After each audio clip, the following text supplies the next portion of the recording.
are listening to Voice of the Fans Sportscast, brought to you by none other than the voices of the fans. Oh, Canada.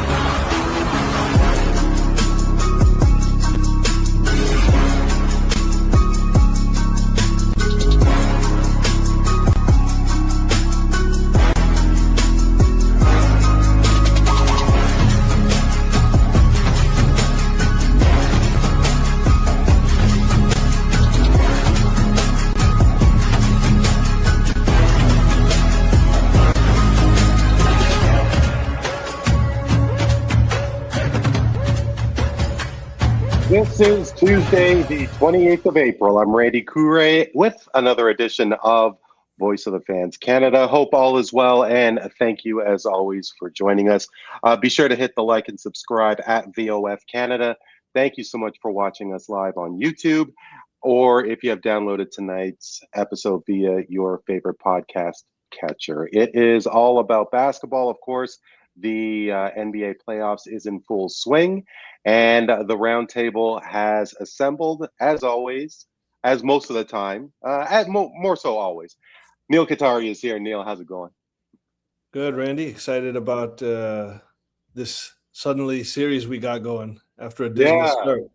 Yeah, it was a dismal start for us, and I don't know if you can see, I'm rocking the Danny Green 2019, hoping for the good karma, but I'm sure our third panelist will hope that will not be the case. He is a talented broadcaster who, despite not being in the state of Ohio, is all things wine and gold of the Cleveland Cavaliers. He goes by Cap, no Cap, Jocquan, Daley. Cap, thank you so much for joining us, man. How are you? Appreciate you. Thanks for having me. Man, RC, has been a minute. We here, man. We're gonna talk basketball. It's gonna be dope. It's been a hell of a series between Cleveland and the Raptors so far, bro. I can't believe that we wasn't able to get that game 4, but we're here 2-2. It is 2-2, and we are certainly going to be talking about the series more so in depth. The Raptors were pretty invisible in the first 2 games, and certainly made a series like both of you were saying. I did want to start because it has been quite the last couple of years for the Cavaliers. They were tops in the East last season. They were really expected to go quite far last season, and big things are expected this season. Cap, to start things off, what were your thoughts of your boys in Cleveland this past year? I felt like this year, I knew that we weren't going to try to recap what we did last year, try to go for another number 1 seed, try to go for a 17-game win streak to start the season. I knew we wasn't going to do any of that. I felt like the smart thing for us to do was to kind of coast a little bit, get guys involved in the offense a little bit more, because we were going to go deeper into the bench now, bringing Tyson in and bringing Tomlin in. So we had a lot of young guys that were getting more minutes this year. Also, Tyrese Proctor, who we had just drafted. So I felt like this season had a lot of ups and downs. It was like in the early goings, we were waiting for guys to come off of injury like Darius Garland and Max Strus. So it was a little bit of a slow start, just trying to get reliable scoring from somebody outside of Donovan Mitchell. It felt like for the first 40 to 45 games. I feel like we kind of sat in that 4 through 6 spot all season. Like at one time we did have the 3rd seed, but it really did feel like we were going to be playing in that 4 or 5 spot for what felt like the entire season. And when the season came to an end, it felt like we was going to be playing Atlanta, but those last couple of seeds were literally like a game apiece. So we ended up getting matched up with the Raptors, who had a really good season as well. Like, you guys had a really, really hot start, and the East has always just been like wide open all season. You feel me? After the Pacers getting hurt and what felt like the Celtics were going to take an off season with Tatum being out, it felt like we was going to have like a season where it's like anybody's race for real. And I'm glad the Cavaliers were able to kind of keep themselves above water and get themselves a top 4 seed. I really wish we could have got like a top 3 seed to kind of like showcase ourselves as one of the top teams, but being a top 4 seed, I feel like is good.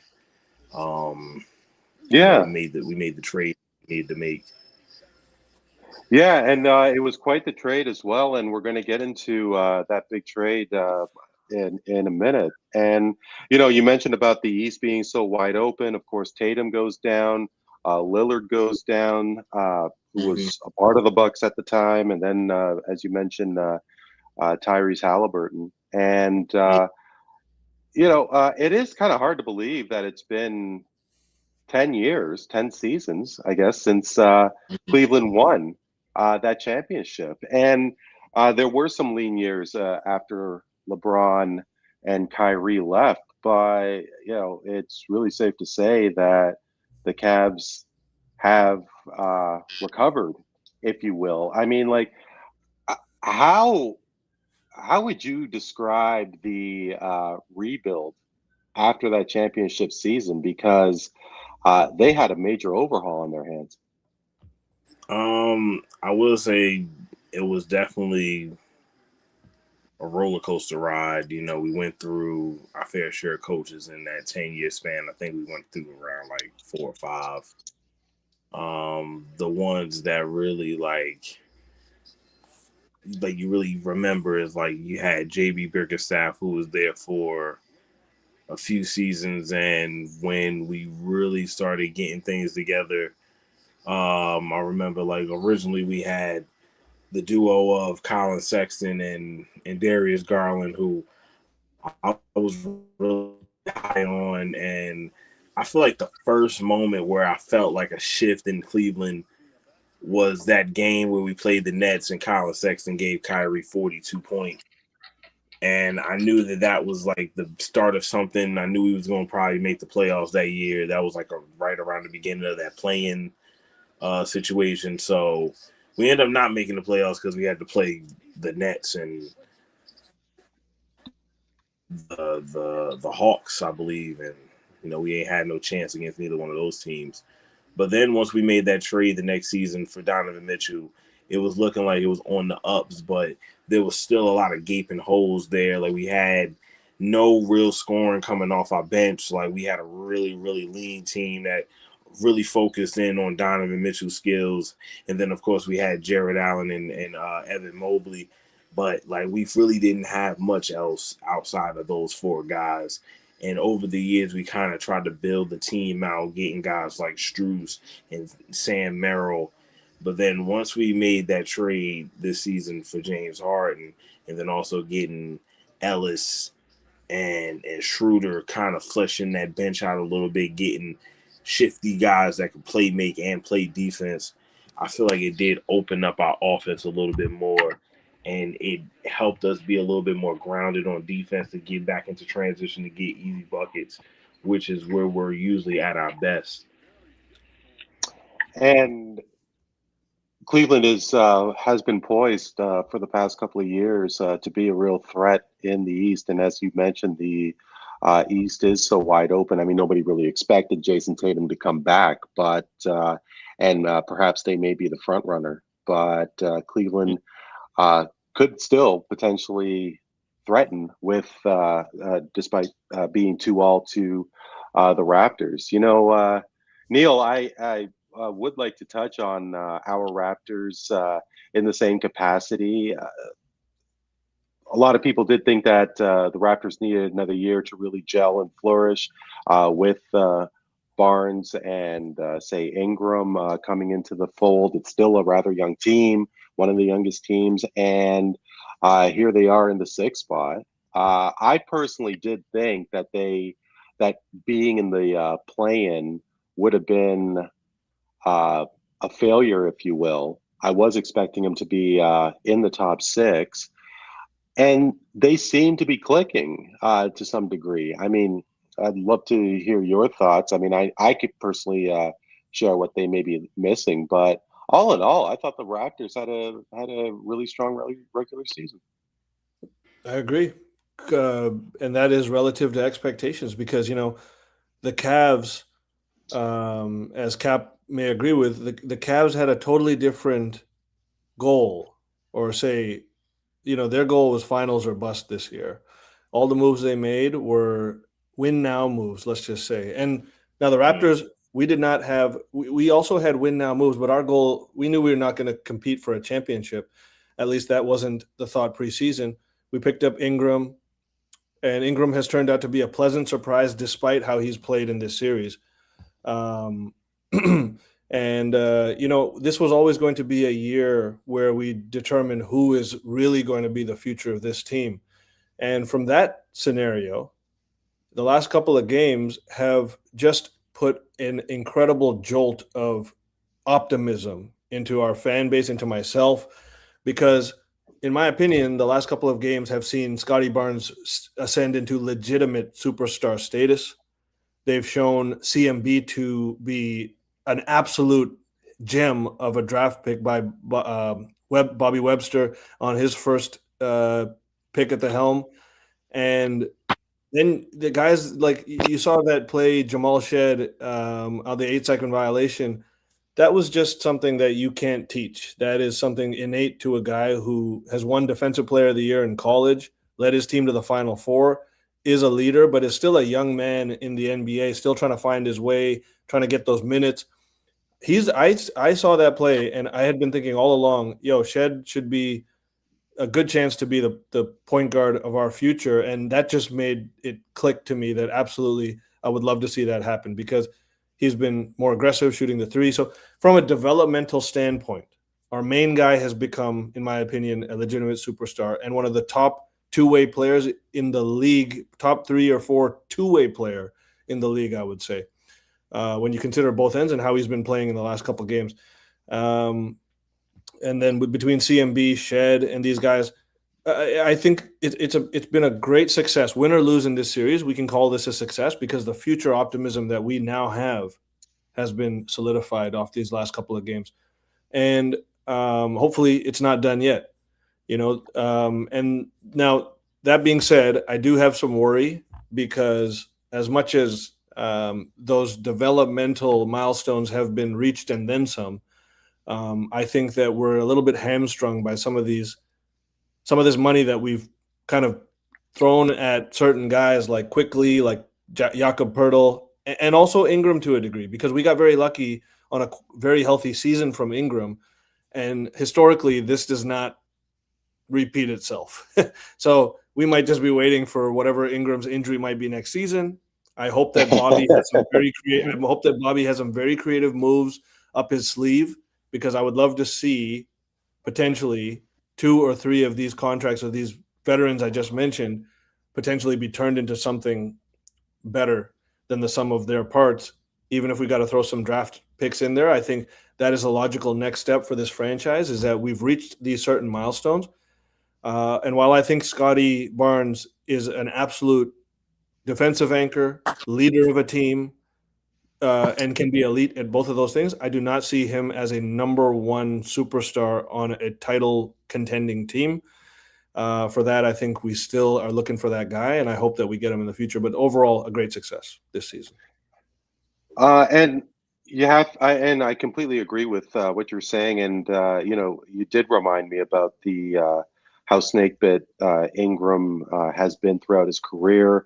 He did miss some time. I can't recall how many games he played this season, but he has been in and out of the lineup with Quickly. I mean, to me, Emmanuel Quickly just has all the pieces. He just can never stay healthy. He's he's not expected to play this series.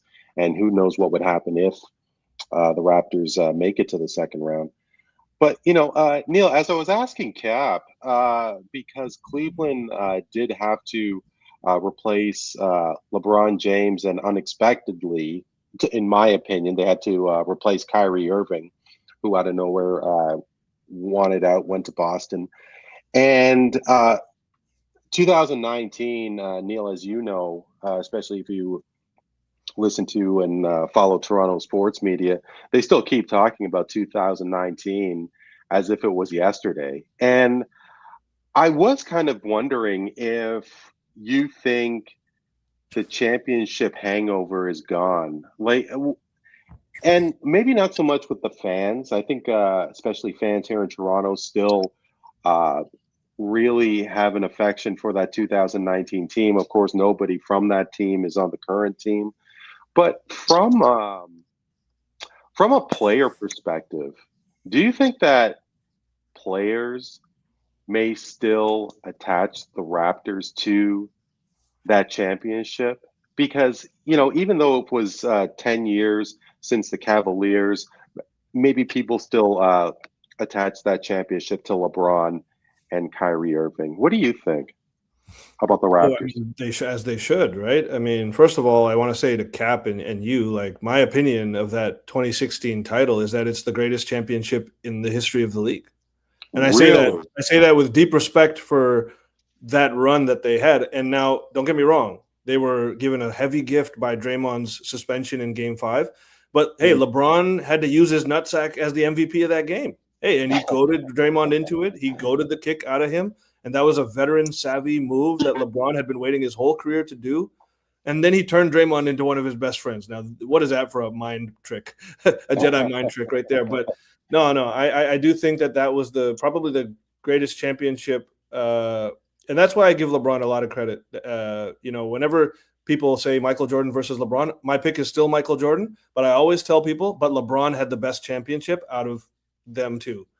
But that being said, I think Dirk Nowitzki's 2011 run is the greatest individual player run in history. But that Cavs championship is one of the. Now, what I'll say about the Raptors is that, look, man, just like Cap knows, that was the Cleveland's first championship of all time. 2019 was our first championship of all time. That never goes away from the fan base. Those players, all of them who, except Kawhi, was their first championship. I mean, or Danny Green as well. But that will never go away. And our city, we're always going to know that we have that championship chip off of our shoulder.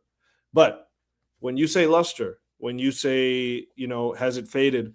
Yes, I think it has, in the sense that Toronto's a whole new breed of hungry again. And partly, and Cap will know this, because now we've tasted it. Man, we tasted it. We know what it feels like. And that was the best summer of my life. And I definitely yearn to taste that feeling again, because it was incredible. And, it brought the city together. The vibes were incredible. Both, spread it out as far as you want. It was incredible to just be part of that. And, so in that sense, it'll always be with us. But in a new sense, there's definitely a new era here. Yeah. And hunger comes back once again. Cap, I do have to ask you, because obviously the Cavs went to 4 finals. They won once. Mm-hmm. But how – I don't know if easy is the right word, but, I mean, how accepting were Cavs fans like yourselves in 2017 and 2018 going back to the finals to face those same Warriors and lose out? I mean, 2016 must have helped by winning that championship, and because I still haven't got over what happened with the Jays last November. So I mean, do you think that what was that time like for you? 4 finals in a row for your Cavs. It's funny enough, as much as 2017 and 2018 hurts, and especially 2018 with that being probably Bron's single greatest season to not have an MVP next to it. I still think about 2015 more than anything because that was like the year where I felt like we were the best team in the world at that time. Like even though Golden State had won 67 games and all of that, just felt like we were the better team on paper. It felt like we were the better team going into it. The momentum that we had, Bron was playing on a different level.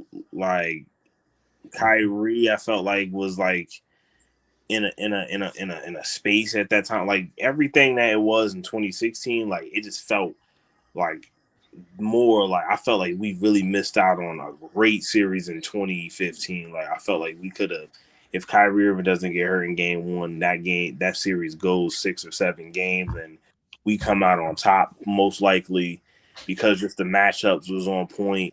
It felt like Kyrie Irving solved the Steph Curry problem. Like he knew how to guard him at that moment in time. He knew what he needed to do in those situations. He had got 2 really big blocks on him, one in the fourth quarter, one in overtime, that really like set the tone for that series where it felt like we had a chance.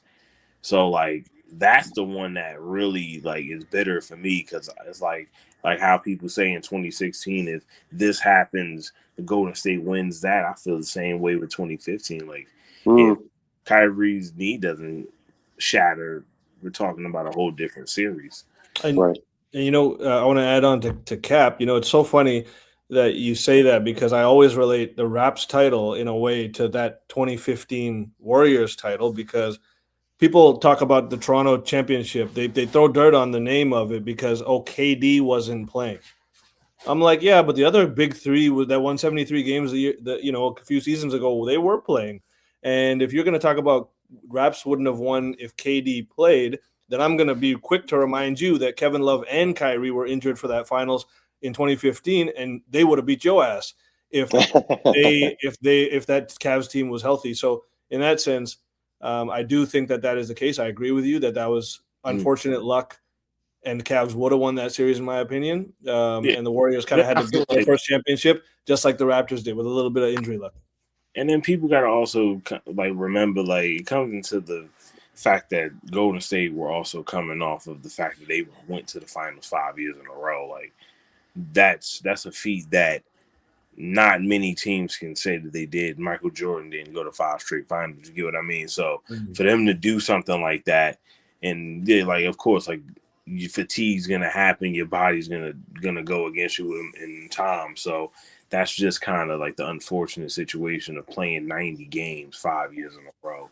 It's gonna take a toll on your body, and it happens to the best of us.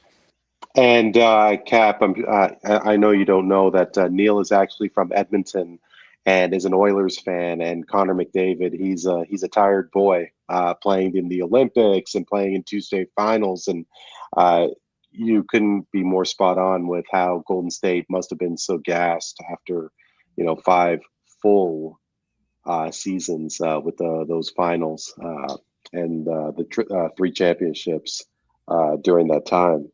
So we are going to talk about the Cavs and the Raptors in a moment, towards the end of the show. But it has been quite a first round. We did see. Actually, I am seeing that the OKC Thunder. Well, not that I didn't see this. Yesterday, the Thunder took out the Suns in 4 games. There are games going on tonight. And the Celtics have lost on home court. Philly is now forced to game 6, and that will be, of course, in Philadelphia. But who would have thought that the Pistons were going to be first seed, number 1, and that they were going to have so much trouble with Orlando? I mean, I don't want to take all the headlines away from you guys. What series has caught your attention this first round? For me, it's really been 2 series that really caught my attention. One on the East, one on the West. On the East, it's been outside of ours, of course. It's Hawks and Knicks, for sure, which has been a dogfight all the way through. I feel like 3 out of those 4 games have been 1 or 2 possession games. Like just these teams have just been added with each other, and the matchup between Jalen Brunson and CJ McCollum has just been excellent. Mhm. Both guys have just been able to find ways to score on each other, and neither one has no style of defense to be able to stop the other. So Exactly. it's just gonna just be tick for tack all day, every day, Yeah. Yeah. because both those guys are cones, and it's just been a great coaching battle between Mike Brown and Quentin Snyder. So I really enjoyed that series. And then, of course, on the other side with the Western Conference, it's the Nuggets and the Timberwolves. Despite all of the controversy with this series, starting with Jaden McDaniels calling the Nuggets out and then showing them up with a flawless 20-point game the very next game. And then them guys going up 3-1. Ayu Desamu dropping 43. And then now you have the situation where Anthony Edwards hyperextends his knee, and Dante DiVincenzo tears his Achilles, so he's going to be out for some time. So now you're sitting here with a series where it's now 3-2. The Nuggets have a little bit more momentum. Jokic has finally kind of found something. Like, I can't really say he's found his stroke, because like he still didn't have a perfect game, but he had a triple double in 3 quarters, 27 points, blah blah blah. It's Jokic. Like, he's gonna eventually figure it out. But like the way he played in those first 4 games was really, really telling. He really wasn't able to get much going. And off the strength, like those first 2 games, like the game one where they won and game two where they had the 20-point lead and then lost it, that was really off the back of Jamal Murray, because Jokic really was getting clamped up by Rudy Gobert, and in game three was even worse. They couldn't do anything against them guys. So what I've really seen here is just a tale of unfortunate circumstances for the Timberwolves, because I really do feel like they was going to win this series. Like, I had the Nuggets winning the series to begin, Mhm. but the way that they're playing right now is just really disappointing, because I did feel like they had a chance to do something this year, getting Bruce Brown back, bringing some guys around Jokic. But I'm noticing that they're really missing the presence of Michael Porter Jr. right now, like having that guy that's able to just get a bucket when nothing is going on. Like, Mhm. his style of getting a bucket versus Cam Johnson is day and night. Like, you could give Michael Porter Jr. the ball, and he could ISO real quick and get a bucket. He could take it to the lane and get a bucket. Like, Cam Johnson's really like catch and shoot style type of, or fast break, get it and dunk on somebody. Like, he can't really create like Michael Porter Jr. So they're really missing that creation on that team right now, and it hurts, because you thought that the Nuggets would be one of those teams, and they don't look like one of those teams. Mm. For me, I agree with Cap on the East, because the Knicks and Hawks series has definitely been, in my opinion, outside of ours, of course, the most compelling series. Because one of my favorite things about this playoffs, and last year's playoffs was incredible. The NBA is one of the, as I think, there's no other league like the NBA that makes a leap from regular season quality to playoff quality. There's no other league. There's less of a leap. The NBA regular season has become a little bit of a, flawed product, let's just say. But the playoffs have stayed on point every year, especially last year. This year have been incredible. And so one of the things I've loved the most about this year so far is that these grizzled veterans are making some seriously iconic moments for themselves. You talk about CJ McCollum.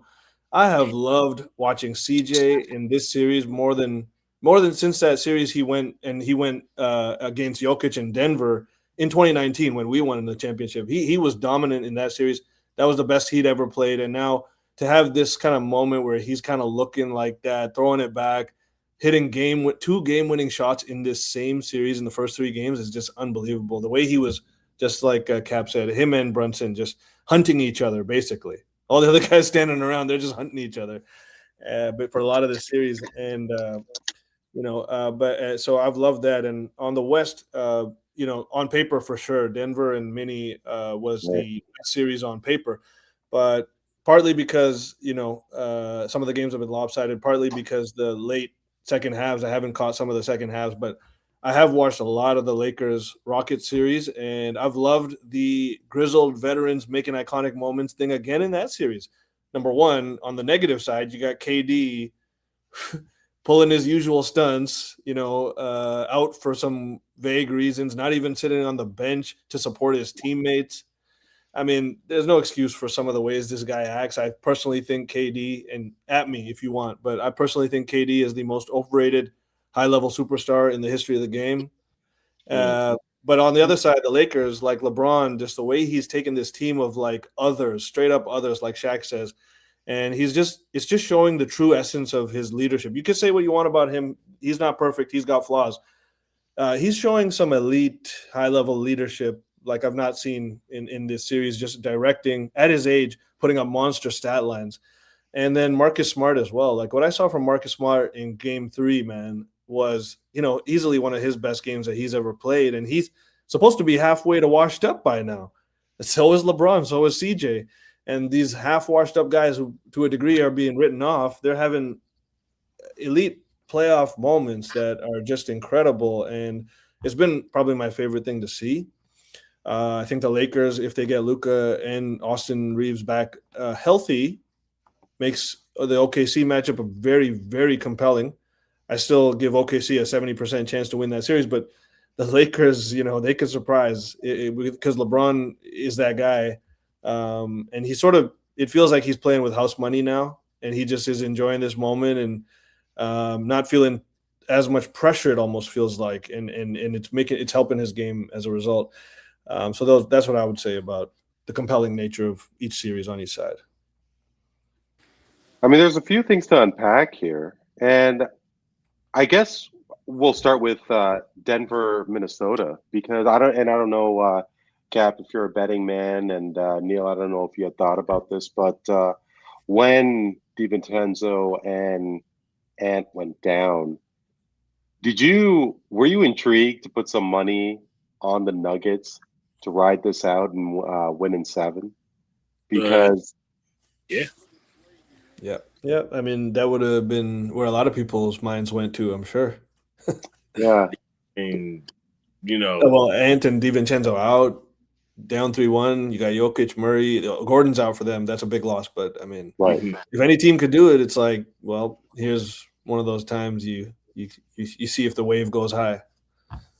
Yeah, because I mean, who knows if Minnesota could even make it close? But it seems that they're going to have like the injury bug hit them hard, and yeah, it's a shame. Yeah, it is.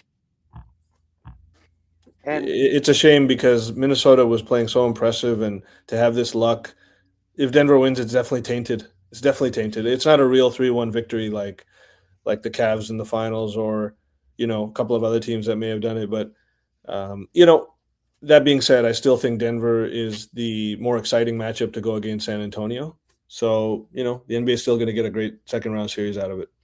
Yeah, very true. Very true. And it is also funny that the last team to do a 3-1 comeback is the Nuggets, and they're now sitting in this situation where they damn near have one on a silver platter.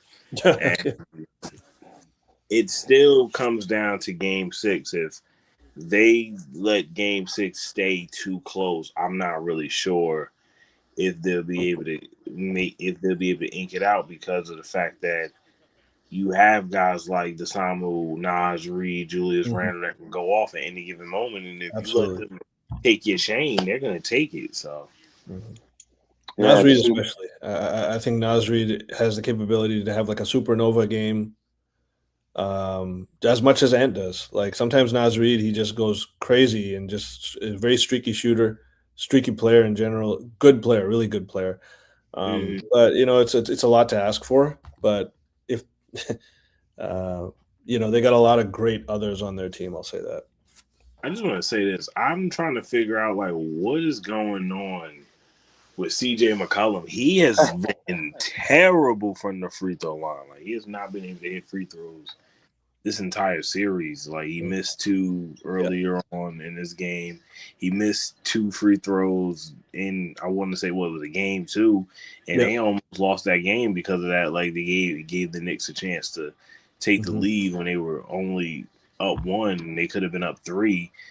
And it's just like this team as a whole hasn't really been shooting the free throws too well. And that's a problem. Like if you want to try to go far in the playoffs, like you can't be missing free throws if you think you're going to try to go for a championship. No, every possession matters more keenly than it is as a regular season, and so free throws are like even more important because there's less possessions you can play around with in the game. So free throws just take on a superiorly heightened sense of importance. Exactly. You don't want to be playing against a team like as do turnovers. Absolutely. Don't want to play like OKC and then not being able to hit free throws because they're not going to leave any. Because you're losing the turnover battle. Exactly. To add to it, Cap, CJ 2 for 9 from the floor, 0 for 3 from the free throw line. He's a minus 15 this evening, and the Hawks Knicks, they're about to finish the third quarter. Hawks are down 19, so they do have some work cut out. Atlanta does, but they have surprised. I don't know if you want to call it a surprise with the series tied at 2, but I really did think that the Knicks on paper had a pretty decent team, and with Atlanta, it's just a bunch of lunch bucket guys. I mean, I don't really know. You guys correct me if I'm wrong here, because I don't see that go-to guy. And to start, I mean, did you think that Atlanta just was not respected enough by New York? I mean, did you think that they had caught New York off guard, or was it simply New York didn't respect them when the series began?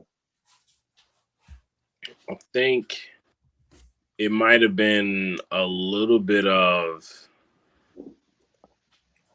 underestimating them, but it also was the fact that New York didn't get much offense from Karl Anthony Towns in the first game. The second game didn't get much of anything from your guys and like Mikal Bridges, Deuce McBride. Like those guys didn't really get nothing going in those early games, and it was really down to Brunson. And it felt like Atlanta just kind of got something clicking. Like not only did CJ McCollum really get things clicking after New York kind of called them out in game 1, but they also have Nickeil Alexander-Walker, who just won the most improved player. He had a lot of momentum coming into this league. He's averaging 20 this year. Jalen Johnson had a lot of noise. He was making a lot of noise with the triple doubles. He was kind of leading these guys. Dyson Daniels being one of the young upstarts and being a really good defender. He kind of has to get something going on the offensive side, kind of fixing that jumper a little bit. But when you look at this team, they do not have that one guy, the guy that they can look at and be like, "You'll take us to the promised land." But they have a lot of young, active players that any given night could go for 25. Jalen Johnson could give you 20, 10, and 10 any given night. Dyson Daniels could give you a 15, 8, and 8 type of stat line. You have Jonathan Kuminga coming off the bench, who's giving them good life. He had 21 points a couple games ago off the bench. So it's like they have a really good young team with a lot of different pieces. Something like the San Antonio Spurs, they're just missing their Wembanyama. You get what I mean? Like they're just missing that one guy that puts them over the top. But I mean, that's why I say that that's why Atlanta's my favorite fit for a Giannis trade, man. Because Giannis seems like you could argue that they're the best fit in the league for him from a ready to go perspective. Some people might say Houston, but I don't think Houston has enough shooting to support Giannis. And also they have guys like Adams and Şengün and whatnot. Even though Şengün would probably be in that deal, but I mean Atlanta with Giannis, man, and they got Okongwu now shoots threes. So he's a center, but he's hit this season more threes than in all his past 5 seasons combined. And he's, I think, doubled the number of the last 5 seasons combined. He's made 75 to 85 threes in his career before this year. He made almost 150 this year. And so you got that. Jalen Johnson is a decent three-point shooter. He can get better. Nickeil Alexander-Walker, we know what he does on the three-point line. And then you mix and match with, let's say, Dyson Daniels and CJ McCollum, have one or the other, depending on if you need defense or offense. And Giannis would do great things in Atlanta, man. I got to tell you. So it feels like Atlanta's making the right step. They had a bad start to the first half of the year, and they were on fire for the second half. So that is what you want to see. You don't want to be hot for the first half and cold for the second half. You want to be hot in the second half going in the playoffs, even if they lose the series. And mind you, they won 2 games by 1 point each. They've lost 3 games now they're getting blown out again. They've lost 3 games in blowout fashion. The 2 they lost were CJ McCollum miracles to a degree. But Kuminga even is playing excellent for them compared to what he was doing in Golden State. So they've made good moves, I think. Trading Trae Young was a great move. Getting Kuminga seems like a good move thus far. And the trifecta on that good move sort of trilogy would be Giannis, in my opinion, depending on what they have to give up for him. I think they're as ready-made as they can to take advantage of the end of Giannis's prime, which I do think he's on the downslope because of how he plays, his new injury bug, and kind of he's a guy that I always saw was going to have a better first half of his career than second half. And he's already got the MVPs, the championship, all that stuff. The second half of his career, in my opinion, is going to be one where he still plays a great role, but he doesn't carry a team like he used to. And Atlanta's got the team that could, I think, be a win-win for him. So I like what they're doing. They're going to lose this series. New York, as for all their problems, they're a better team than Atlanta right now.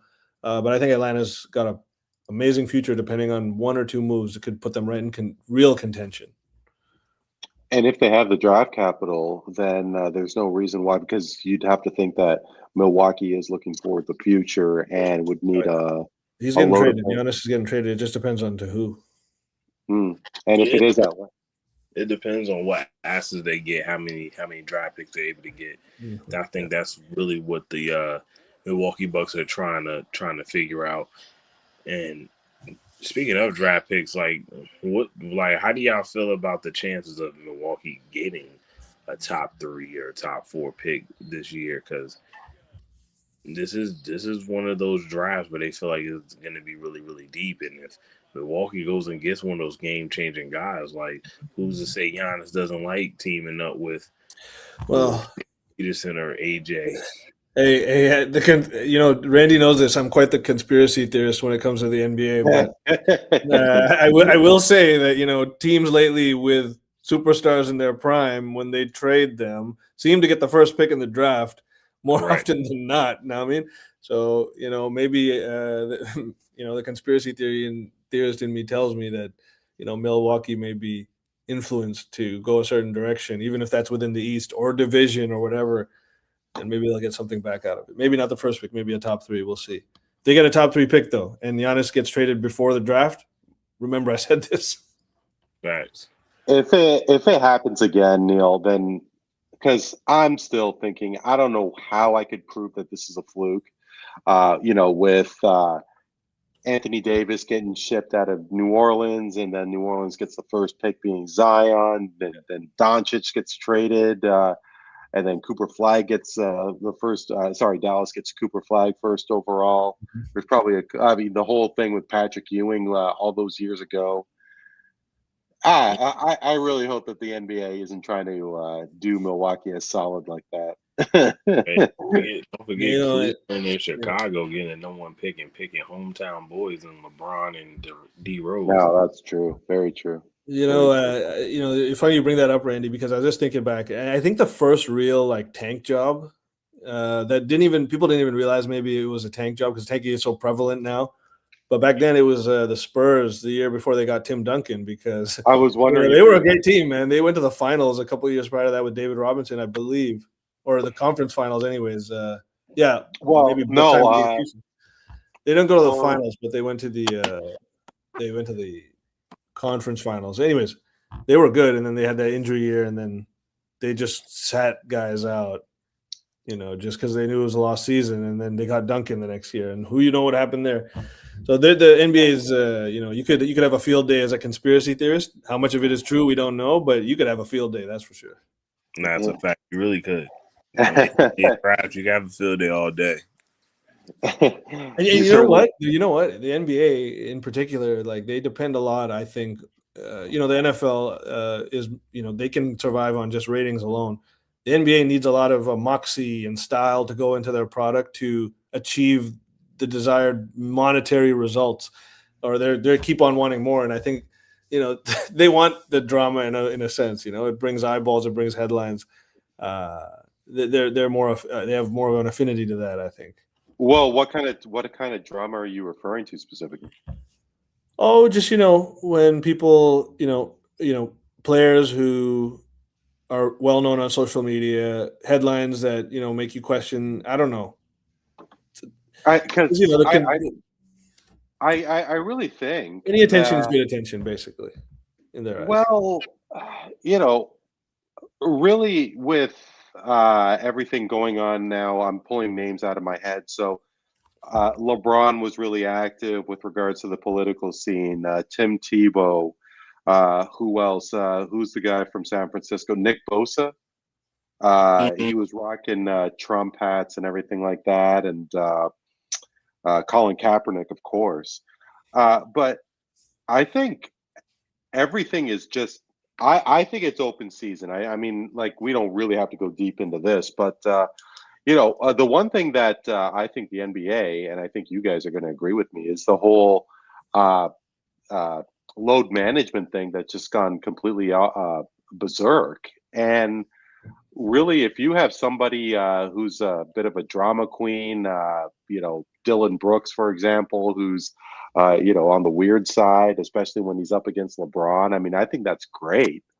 I think everything is fair game, just so long as these guys are playing a lot more than they are. Absolutely. The NBA thrives on having characters in the league, guys with personalities, guys people can relate to or hate on. That brings a lot of attention. Just guys wanted to, hate on Dylan Brooks, for example. But everyone in Canada, or every teammate he's had, probably loves the guy because he always makes your team better. Look at Houston now; they were better with him last year instead of KD. Like, how do you do that? Like, people gloss over that fact. Like, look at what happened to Memphis when he left. He was the glue guy there, man, in Memphis for that junior grit and grind guys over there, which have fallen apart. Phoenix, who the heck even expected them to make the playoffs this year? He was a throw into that KD deal, and they're right back in the playoffs. It's pretty impressive. They're gonna, but that's a little sidebar on Dylan Brooks, but he's one of the best characters in the league. He's known as the villain, right? But that goes to show you, like, he's a great for the NBA. But real ball heads know that he's like a good baller, and he's like a great guy to have on your team. Oh yeah, most definitely. Like, he played exceptionally well this year. And just gave Phoenix another scoring option out there, and in games where they'll try to double team Devin Booker, he's always going to be that next option. Especially with Jalen Green being out majority of the season, he did step up into a really big role this season. So shout out to Dylan Brooks. And really, I thought that he really matured himself during the Olympics in Paris. I thought he was such a catalyst for the national team cap for Canada. Before we get out of the East here, I wanted to ask about the Pistons. And I don't know what you guys thought. I sure as heck didn't think that they had the ability to claim top spot in the East. And yeah, sure, they're having some trouble with the Magic right now, but how much of a surprise is Detroit? And whatever happens this playoff, do you guys think that it is going to last and that Detroit really has something here? Oh, I think they have something for sure. But I kind of expected that I didn't expect this necessarily for Orlando to be up 3-1. No, I don't think anyone did. Right. But I Absolutely. always, just even from I went to a Pistons game this year. I've been following them. I love Cade Cunningham. I think he's an amazing player. A lot of the guys on their team are solid, but a lot of the guys on their team are offensively challenged. And so they got by on playing hard. Bickerstaff had them all like gunning all season. They had a point to prove that they were a great team, but they were trying to win a lot of games in the regular season, and they can when you go against guys who don't have the same competitive spirit as you do that game, aren't better on defense than you are. That gets you through a lot. When you get to the playoffs, though, it doesn't get you far enough when you are so offensively anemic that you give the other team, who's also a poor offensive team, an equal shot. It may seem, because say what you want about Orlando, but they were kind of the opposite of Detroit. They were the ones that had some hype as well preseason. They had a very, very, very bad regular season by their preseason standard relative to that. But now they're healthy. They, got sunned a couple times in the play-in, or at least, once there by Philly, and they had a bad end to the regular season. But then they just turned it on and have been looked great almost on a drop of a dime. And that's dangerous. That team has a lot of good players. And, but I do think Detroit, they are a move or two away from being a really great team, because they have some really nice pieces, some guys who have come up very nicely, like Thompson, another offensively challenged player, but mind you. Duran is a great player, but again, he's been limited in this series. So they have questions, but I think that there's a good chance that they have a bright future. So it'll last, but it's definitely a bad start, and it exposes them in their holes a little bit, or a lot rather. Orlando is. Mm-hmm. Yeah, over to the West, guys. We already touched on the Nuggets here.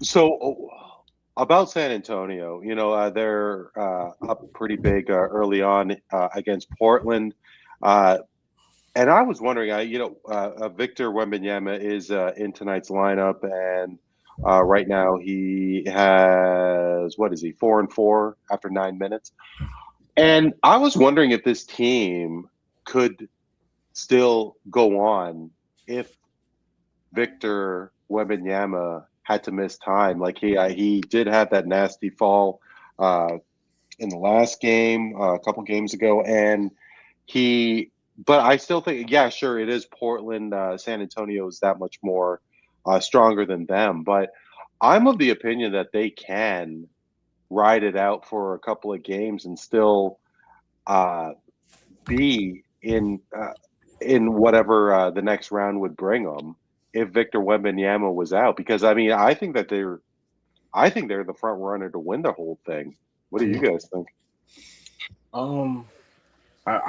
I would agree that right now it does kind of seem that even despite their lack of playoff experience outside of Harrison Barnes, they do seem like the best team in the NBA. They do kind of seem like the team to beat, even though they've given up a game to Portland. But I feel like that game was an anomaly, and that also was the game where Victor left and Scoot had an amazing game. But I do believe that this team is just really gifted all around. The guard play, as I literally see them go on the fast breaking, Dylan Harper getting the and-one dunk. These guys play basketball the right way. It's flawless ball. It's fun to watch. It's just the fact of, it's kind of like what we was talking about earlier with the Atlanta Hawks. I can see them giving teams hell without Victor, but I don't really see them winning those series without him. But I could see them beating any and everybody in a series if it came down to it. And I was having this conversation earlier with my cousin, and we were talking about the fact that they just had every style to be able to stop the Thunder. They got the guards to surround Shea and make him uncomfortable. Wembanyama literally wakes up to give Chet 30. It's just there's really nothing they're going to be able to do to stop this team, because when they match up, they shoot the 3 ball better than them. They match up with them on defense, and they probably have the best player on the floor. So it's going to really come down to the fact of how bad is Shea Gilgeous Alexander going to want it? Is he going to give you 40 every single night? If he does that, he's in rare air, because he hasn't really had a team really punch him in the mouth like that. Like last year he kind of did with Denver, and he answered that call. And then again with Indiana, but they got hurt in Game 7. Like with the Spurs, though, a team that's been in your face all season and has felt like they had your number, beat you in the play-in tournament, beat you on Christmas.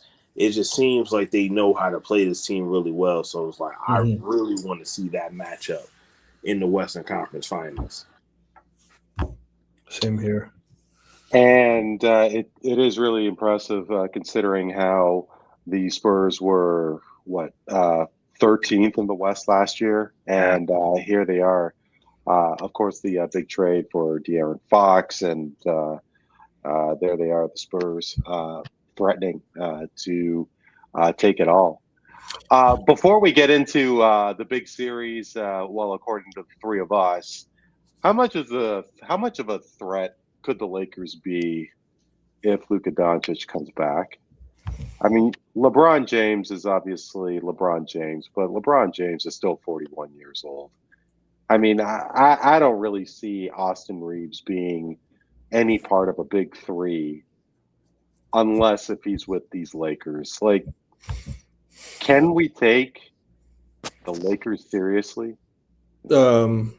I would say yes. Now, that doesn't, like I said before, that doesn't mean I think they would beat OKC. But if you don't have Jalen Williams, let's just say, if that's an actual thing, the Lakers all of a sudden, I mean, you need him to cover either LeBron or Luka, and you're going to have struggle. The OKC's got a lot in the back pocket, but Luka has beat this team before a couple of years ago, and LeBron is playing with something right now, something mental that I think that he's locked in so hard.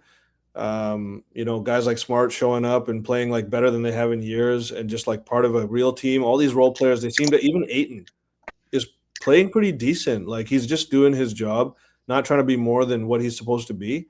And a lot of their guys are doing that. And I think that's what you want in a playoff team, and a team that's well led, well coached, which they've turned out to be. I think they went through a lot of ups and downs, but they're looking pretty good right now. Luka certainly will not help their defense. That could be a problem against OKC, but he is a rarefied player that could pressure OKC and stretch their defense out like not a lot of players can do consistently and so heavily throughout an entire game. Like, Luka can just beat you down, wear you down with his pure sort of just physicality, the way he plays. I would say that would be a really fun series to watch. And again, that's one where I could, see it being more of a struggle for OKC than one might believe. Cap, what do you think? Do you think are you on the same page as Neel?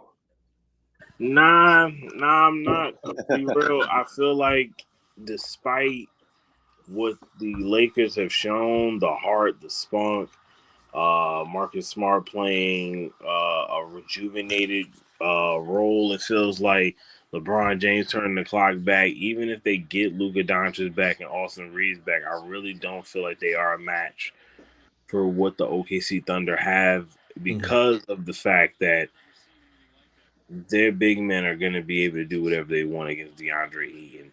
And outside of Ayton, you don't really have too much reliable big men options. I'm not really a high fan on Jackson Hayes. And I just don't really feel like they're going to be able to rebound the ball well enough to give the Lakers more possessions. Would they be able to shoot with those guys? I'm not sure. It depends on how Luka Doncic is playing. He is coming off of a hamstring injury, which is going to have him like lingering a little bit. So it's just like I feel like it's too much of an obstacle for anybody to overcome, especially a 41-year-old LeBron James. I, Mm. I I guess my main thing I was trying to say is that when you take OKC and you take, other than let's say San Antonio, you take all the other teams, the Lakers, because of the mental game that some of these guys are showing right now, even if it's surpassing their actual skill level, Hmm. relative to OKC, I think they're just one of the teams that has that like outside shot to upset OKC in some weird way that was sort of unexpected. Their Hmm. chances is higher because of that it factor that sort of supersedes God given ability at your stage of your career put together with this team. Because OKC is in kill mode right now, beast mode, whatever you want to call it. They're top of the food chain and in their prime kind of thing. A lot of them not even in their actual prime, which is crazy to think of. Yeah. So they're going to be around for many years. And OKC, I would say as well. San Antonio doesn't. They have a better shot than LA for sure, but I still give them only like a 40% chance against OKC, despite what the Spurs did in the regular season. A lot of times that necessarily isn't the scenario was what you're seeing now. And if Jalen Williams is healthy, their whole team is healthy. That's different than any of those matchups as well. So I would say that OKC is a tough beat. I think, like I said on many podcasts with Randy over the last couple of years, I think they're a dynasty in the making, most likely. And but it would be just a fun series, I think. LA OKC. I'm glad it turned out that way. I'd rather see them play OKC than San Antonio, perhaps, but because I wanted Denver to play San Antonio as well. So we'll see, man. It's really fun to. It's been a great playoffs with all these factors happening. And it seems that a lot of the action is in the West. Game 5 for the Lakers and the Rockets will be tomorrow. And also tomorrow, fellas, Cavs and the Raptors. And, Cap, I got to tell you, when the James Harden trade went down, I don't know if I was the only one, but I'm sure a lot of people were wondering what the hell was Cleveland thinking, because James Harden, he wore out his welcome in LA, he wore out his welcome in Philly, uh, Brooklyn, and he seems to be doing quite well in Cleveland. And I personally did think that there were some questions for the Raptors and some difficulty. Yeah, sure, the Raptors took out Cleveland in the 3 games of the regular season, but James Harden seems to fit with the Cavaliers. What were your thoughts when Harden was dealt to your Cavs? Oh, it looks like we lost Cap. That's a shame because he would have loved to have heard uh, his thoughts on the Harden trade. But Neil, what did you think? Because I, for one, always question when a team's 2 best players. Well, I don't even know if you want to put Harden in the top 2 with say a Mobley, but because Donovan Mitchell and James Harden demand the ball, like I'm wondering. I've wondered if it was going to work in Cleveland, and so far it looks like it has. You're talking about for Harden or Yeah. for? Well, for Oh yeah, Cleveland, Harden and Cleveland altogether. man. Yeah. I don't know. I think it's tough to say because he hasn't looked that good in the last couple of games. Well, And that's true. Refs have That's been doing a great job on him in Toronto, at least. And I don't know. I guess they really soured on Garland's injuries and stuff, but Harden's never been a guy that takes you over the top in the playoffs. Especially not at this age. So, um, I could see it, working out, but he's so defensively challenged. That I don't know. We'll see what Game 5 looks like tomorrow. Cap should really talk about it because he's got the Harden, that feeling that Philly fans, Houston fans, Clippers fans, they've all felt. He knows what playoff Harden is before this guy finishes his first series with Cleveland. So the pressure for a Game 5 performance is definitely. I'm sure he can speak to it.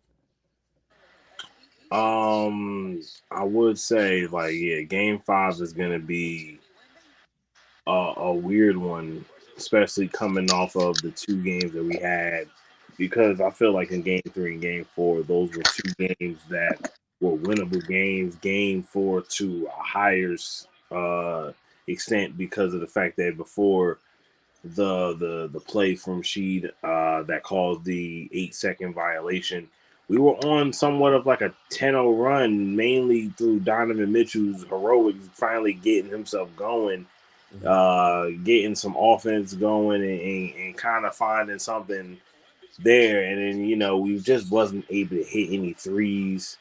Of course, I feel like we're going to be able to hit threes at home. We were hitting them in Game 1 and Game 2. So that's something that I'm expecting. I'm expecting the threes to drop. I'm just wondering if we're going to be able to stop the Raptors from getting those easy buckets going down to the lane that they were able to get in Game 4. Especially when they're not able to hit their shots. They kind of just try to find that easy drive to the lane, and that's good hard-nosed basketball, and we have to be ready for that. We have to play a little bit more tough with this team. And despite knowing how James Harden can get down in most series, knowing that he can have a stinker at any given moment, like he didn't have the Game 4.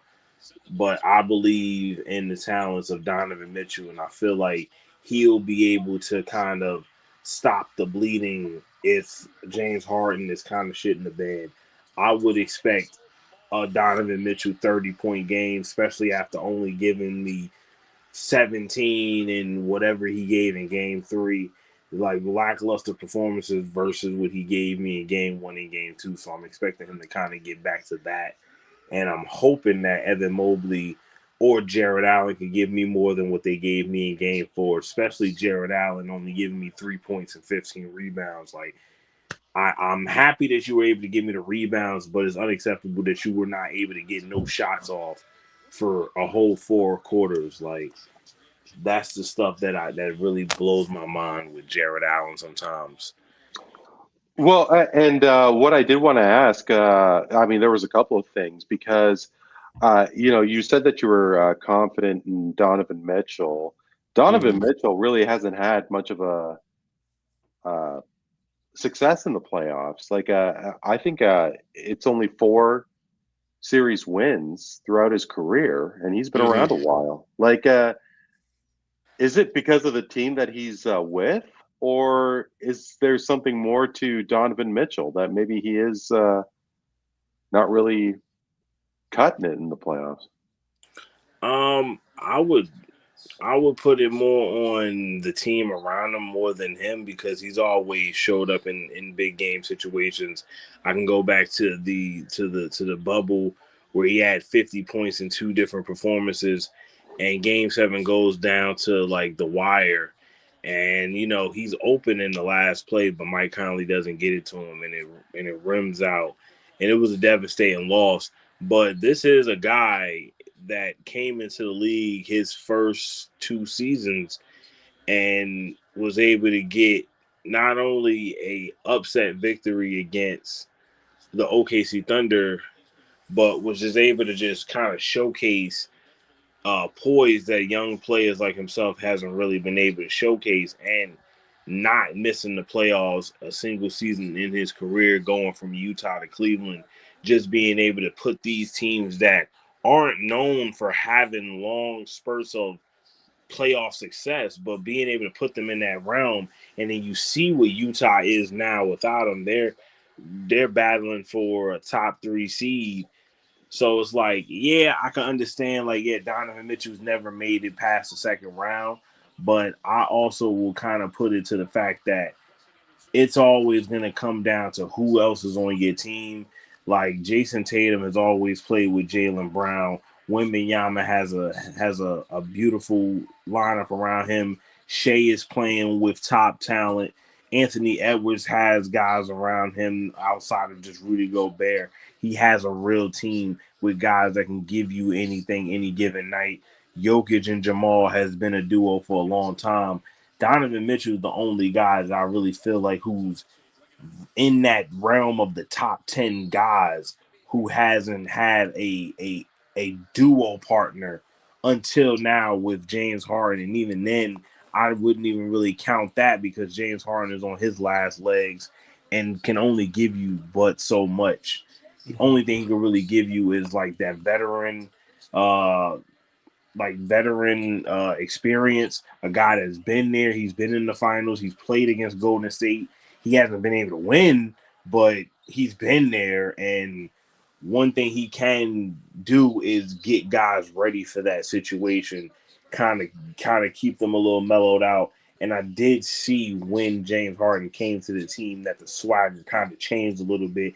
Guys were a lot more loose. They were playing with more confidence. I just want to see that in these big games against teams like Boston. I want to see that next round if we're able to beat Toronto. I want to see it in game 6, specifically in Toronto, because I need to see this team play the way they've been able to play in Cleveland, but I need to see it in Toronto as well. And that's going to be the difference on if I think that they can realistically make the Eastern Conference Finals and even give a shot at beating Boston. Like, they have to be able to win on the road if they're going to be able to try to win a championship. For sure. And they say that a playoff series doesn't really start until a team wins on the road. And Correct. The Cavs and the Raptors, of course, the home team has won the first 4 games, each of the first 4 games. So, Neel, Brandon Ingram, of course, has been really struggling for the first little bit here. And who knows if it's the playoff pressure or if Cleveland is really surrounding him. What do you think the issue is with BI? Oh, I think it's mental more than anything because the way he's been playing, and I went to Game 3 actually, and I watched him a lot. I had a distinct focus on seeing him first game back in Toronto after he played horribly in Cleveland. In fact, I think Raptors sort of missed an opportunity in Game 2 to possibly get a win, despite not playing well. But we lost by 9. We were down 7 or 6 in the last few minutes. Ingram was just having like one of the worst games of his career, and it was a huge difference. It could have been the difference. He came along finally in the second half of Game 3 and towards the end of the first half of Game 4, Game 4, the most recent game, and he actually looked halfway like himself in the last few minutes of that first half, and in the second half, he had a huge 3 at the end off some crazy offensive rebounding work by the usual suspects, CMB and Scotty. Just like so that was a huge moment for him. I think that was right after or right before the shed play, which ended up tying us up or taking the lead. And so I'm confident that he will have something but to be honest, it's been extremely dismal to watch him play for most of this series, and he's been a huge negative. He's one of those players where I feel like he can be very streaky. And once he sees something start going, it may be setting him up for something big. And I went to an early game this season, even though, Cavs may not have been healthy, but he dropped 37 on the Cavs. It was one of the best games he's had all year. So it's not that Mobley and Allen, who are both playing in that game, are the only reasons here. It's a lot of it is just his mentality. And I hope that seeing how the rest of his team has been clawing and fighting and being super physical and gritty, frankly, growing up in front of our eyes, that he gets some inspiration from that and goes out and be's the star we kind of need him to be. At least the borderline all-star we need him to be to even think about sniffing a win in Cleveland, in Game 5. The rest of the team's got to play as good, CMB, all these guys, Scotty, but he's got to be that X factor, and it's clear he has to be that X factor at this point. From what I'm seeing, Ingram is averaging under 15 points. CMB, his rookie season, he's got around 17. Scotty Barnes, close to 26 points, averaging this series. So, and what you were saying about Game 2, I mean, 6 points for Brandon Ingram. I mean, it's certainly not what the Raptors need to win this first round series. Cap, I got to tell you, I would have thought that Mobley and Allen would be more dominant in this series. With me personally, just with down low, I mean, Pirtle has been has really not been existent. And I thought that the height advantage and the strength of guys like Mobley and Allen would be a real advantage for the Cavaliers, and they haven't really showed up. Are you surprised that they're having their struggles? No, I'm never really surprised when Jared Allen and Evan Mobley cease to shrink in moments because they find ways to do it every single year. But I did like that I did see like Mobley had an amazing game in game two where he had 25 points. And I believe Allen had somewhat of a decent game in game one. But it's just like what I'm failing to understand is why they have not been able to just rise up over the defense. They've gotten good passes in the post. It's just specifically with Jared Allen, every time he tries to go up, he's bringing the ball too low, and then the defender is able to just knock the ball out of his hand, and he's just discombobulated, not able to really make nothing happen. I feel like with Evan Mobley, he's just been missing shots. Game four specifically, he missed a couple of open jumpers. Maybe try to stay away from taking too many threes unless they're wide open or in the corner. Try to get back to like a jump hook or a turnaround jumper, which has really been his bread and butter all season.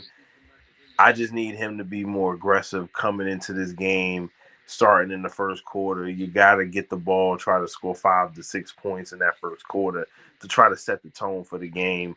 As long as somewhat of one or two of the big four is having a good game, I feel like we have a chance because when we're playing at home, I know we're gonna get a better showing from guys like Jalen Tyson and Dennis Schroeder and Max Strus.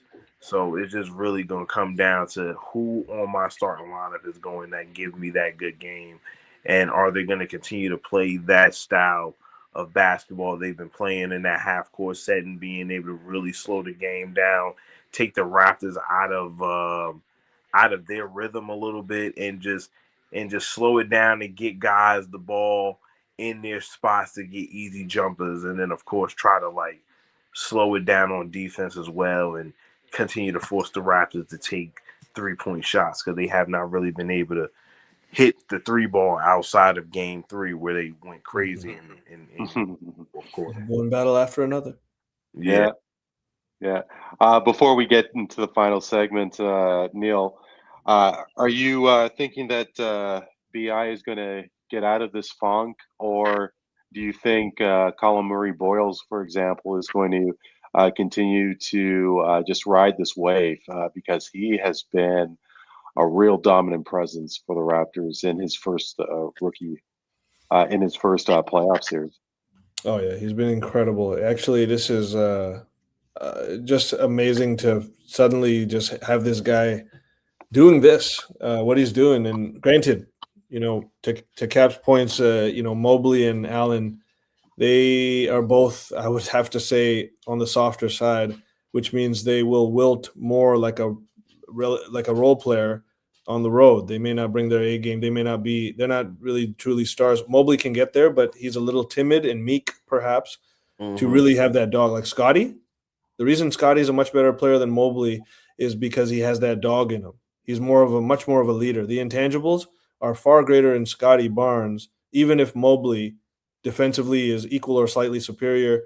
And, offensively, I think Scotty's showing he's very, he has a lot in his bag.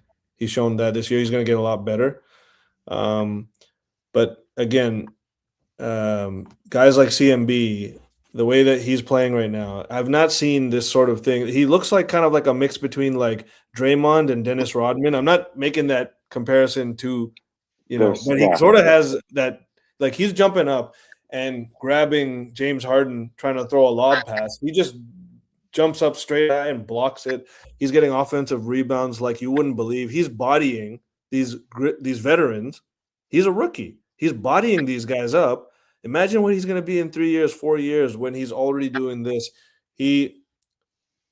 has set like rookie records in this series. He's been a critical piece to even getting the last 2 wins, and we'll see, man, because we're riding a high here. All the pressure is on Cleveland.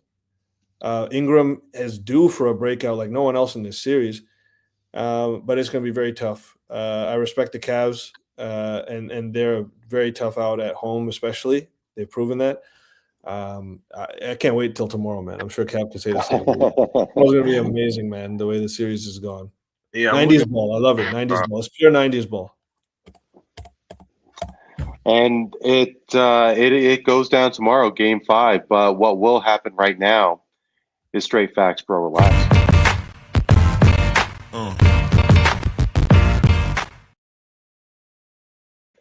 Neel, I have to say that I've been impressed with young Cap because he dropped a suggestion before we went to air on straight facts, bro. Relax. And now I'm starting to wonder if I used this in the past. I don't know if I have.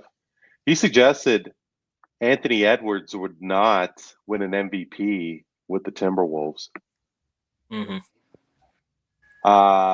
What do you think, Neel? I'm putting you on the spot, of course, but you think Anthony Edwards will do that in Minnesota?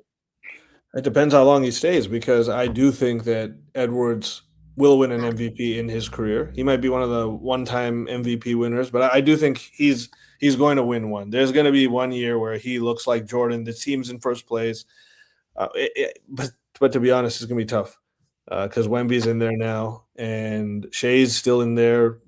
He's going to be in there for a while. So maybe it is his best shot to go somewhere like to the East and maybe have that MVP year there. But so maybe it won't be on Mini.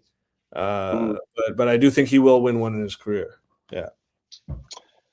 Well, we'll see. Like you said, if he does win that MVP award in Minnesota. But Neel, of course, we were touching on the Los Angeles Lakers and what is going to happen with LeBron. They seem to be a number of pieces away, despite obviously having a guy like Luka Doncic, and they are the 4th seed this season. How much more of a drop will the Lakers have? Neel, the LA Lakers will miss the playoffs next season. Straight facts or bro relax? That's a bro relax for me because JJ Redick has seriously improved as a head coach through the course of this year. He's been a hothead that sometimes doesn't know what to do early on, but he became very poised, and his potential was showing a lot more near the end and into this playoff series. I think that when they have positive momentum, all their guys are really playing better than they have at various points throughout the year. There's not a single player on LA. Look at Luke Kennard. The guy just turned into prime Reggie Miller for a night there. He was a star of that game. He was a first star if you were doing hockey in that game, in a playoff win for a team that was an underdog. They were the point spread underdog against Houston that game, and Kennard came up. Reeves is a great offensive player. He's, again, limited defensively. Luka is too. So I think, in my opinion, they have to make a move for I would love to see a guy if somehow they could keep the same team, but they could get Bam Adebayo somehow out of it. I don't know how that would work out. I really don't. Maybe they'd have to trade Reeves or something like that. I don't know. But, I do think that they'll be in the playoffs next year as long as health permitting and assuming LeBron's on the team as well. So you're expecting a 42-year-old LeBron James to carry that team still? A 41-year-old LeBron James just dropped a triple-double or near triple-double with 30 points in a playoff win. So, I don't know how you could say that a 42-year-old won't be able to drop somewhere near that. I hear what you're saying, but and obviously LeBron James is Superman, but I don't know. Tom Brady won a Super Bowl at 42. LeBron's probably looking at him. No, yeah, maybe I got to start eating some avocado ice cream. Maybe LeBron's doing the same thing. 12 method, man. They need it. Cap. Kudos to you for the great question on Anthony Edwards. But in hockey, the big talk of, with the first round of the playoffs is that the NHL is going through the bracket format, just like the NBA. And if, let's say, Orlando makes it out of the Knicks series, that means Cleveland or the Raptors would play each other. Ergo, you have what is it? You have Detroit. Oh, I'm missing myself here. But I mean, the point I'm trying to make is that there's so much more of an easier avenue if, say, Orlando makes it out for Cleveland and Toronto. You have the other series where you have either Boston or Philly against New York or Atlanta. It just seems that there is so much more of a tilt towards bracket format in the playoffs. You have to wonder if they are going to think otherwise and redo the playoff format for next season. Cap, the NBA will implement reseeding throughout the playoffs, opposed to what it's like now with the bracket scenario. Straight facts, bro. Relax. I think it's a bro relax because I don't know if the NBA would go that far as to flipping the entire script of the way that they have the seating, because then like I feel like if you do all that, then you probably need to go back to the divisions where you have the winner of the divisions getting a top 3 seed and kind of effectively switching up the way the teams would then be seeded. Because, like, you know, in the Atlantic Division specifically, you usually have the top teams in Boston and New York being like a 2 or 3 or 1 and 3 seed. And then in this situation, automatically Cleveland and New York would take a dive because Detroit won their division. They will automatically be number 1. Boston would be number 2. And then Atlanta would then go to number 3 because they won their division, putting New York at 4 and then Cleveland at 5, having those guys play each other in the first round versus what they're currently doing. Yeah. Because, well, no, and that's very valid. It just, if they have a 1 through 8 process, it just seems like that they're missing something by not reseeding in the second round and then see what happens. Well, what do you think about this idea? What do you think about this idea that the higher seed gets to choose who they would play in terms of the bracket versus the lowest seed? I absolutely love that. They do that in the women's hockey league. They choose. So then if whoever they choose, it immediately evokes heated response from the team that they chose. Like, oh, you want to play us? You chose us over them? Yo, let's go.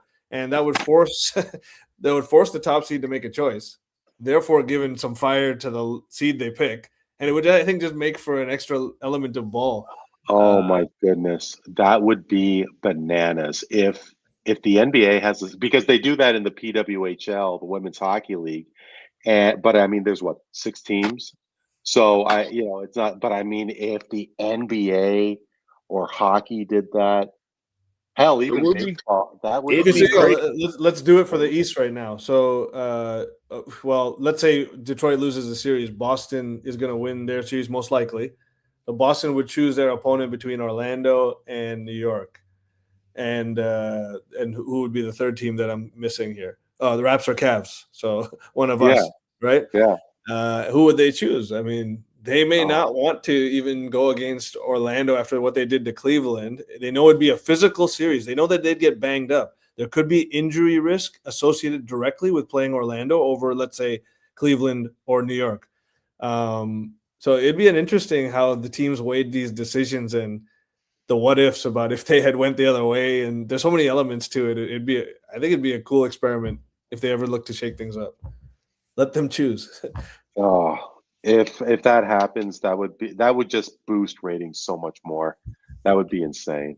Yeah. Cap, Thank you so much. For our first time, really appreciate you for Sure. jumping on. And yeah, good luck to your Cavs. Neil and I, we wish you, Nothing but the you worst. know.